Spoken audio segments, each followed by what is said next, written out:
এখন যা বলবো আমার জীবনে ঘটে যাওয়া বাস্তব ঘটনা।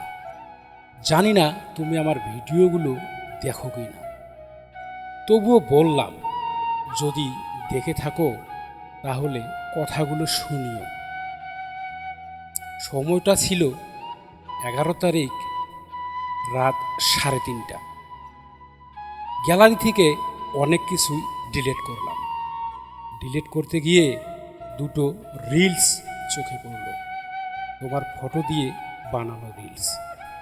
রিলস দুটো যে আমার ফোনে আছে আমি নিজেও জানতাম না।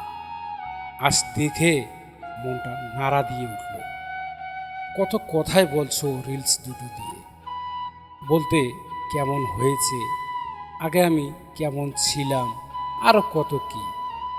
রিলস দুটো ডিলিট করতে পারলাম না, কিন্তু তোমাকে দেখাতেও পারলাম না। কিভাবে দেখাবো? যোগাযোগ তো টোটালি বন্ধ করে দিয়েছো।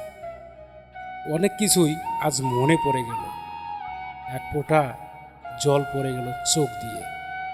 হয়তো বিশ্বাস হবে না তোমার, তাতে যায় আসে না। বিশ্বাস করা না করা তোমার ব্যাপার। ভালো থেকো।